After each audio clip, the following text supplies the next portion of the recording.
వాళ్ళకి పప్పుచారు కొంచెం ఏదైనా రోటి పచ్చడి ఒక పాపడు ఉంటే చాలు ఫుల్ కడుపు నిండా తినేస్తారు. ఏమీ అవసరం. Welcome back to my channel. ఇవాళ క్విక్ అండ్ ఈజీ రెసిపీలో పుదీనా అండ్ కొత్తిమీర చట్నీ చేస్తున్నా. దీనికోసం ఆయిల్ వేసుకోవాలి. ఆయిల్ హీట్ అయిన తర్వాత శనగపప్పు మినప్పప్పుని యాడ్ చేసుకోవాలి. ఇది కొంచెం వేగే వరకు దూరగా వేగే వరకు వేయించుకోవాలి. నెక్స్ట్ వచ్చేసి పచ్చిమిరపకాయలు అండ్ ఎండుమిరపకాయలు. నెక్స్ట్ వీటిలోకి వెల్లుల్లిపాయలు అన్నీ వేసుకొని ఒకసారి మంచిగా మిక్స్ చేసేసుకోవాలి. పచ్చిమిరపకాయలు కొంచెం మంచిగా వేగిన తర్వాత దీంట్లోకి టమాటాలు యాడ్ చేసుకోవాలి. ఇలానే మనం సాల్ట్ యాడ్ చేసుకుంటే తొందరగా కుక్ అవుతుంది.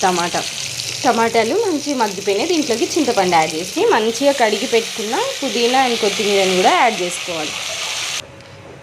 ఒకసారి మంచిగా లిడ్ క్లోజ్ చేసి కుక్ చేసుకున్నాం అనుకోండి. పుదీనా కొత్తిమీర చాలా ఎక్కువ ఉంది కదా, అది మొత్తం అనేది దగ్గరకు వచ్చి మంచి కుక్ అవుతుంది.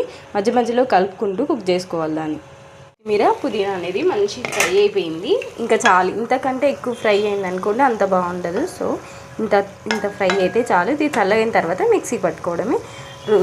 వాళ్ళు రోట్లో మంచిగా రుబ్బుకోండి, చాలా మంచిగా ఉంటుంది రోటి పచ్చడి. అట్లా వేసుకుంటే నా దగ్గర లేదు, అందుకని నేనైతే మిక్సీకి పడుతున్నా.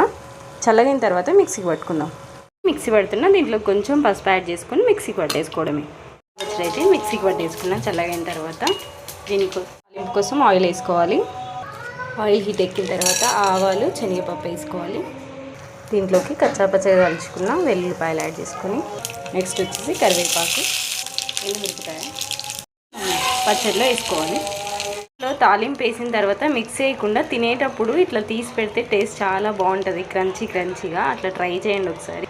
ఫైనలీ మన పుదీనా పచ్చడి అయితే రెడీ అయిపోయింది. మీరు కూడా ట్రై చేయండి. కొంచెం ఫుడ్ తినని వాళ్ళకైతే ఎక్కువ పెట్టడానికి ట్రై చేయండి. పుదీనా వాళ్ళకి ఆకలి అనేది వేస్తుంది అనమాట. తినడానికి రెడీగా ఉన్నాడు. సో పుదీనా చట్నీ విత్ చపాతీ అనమాట.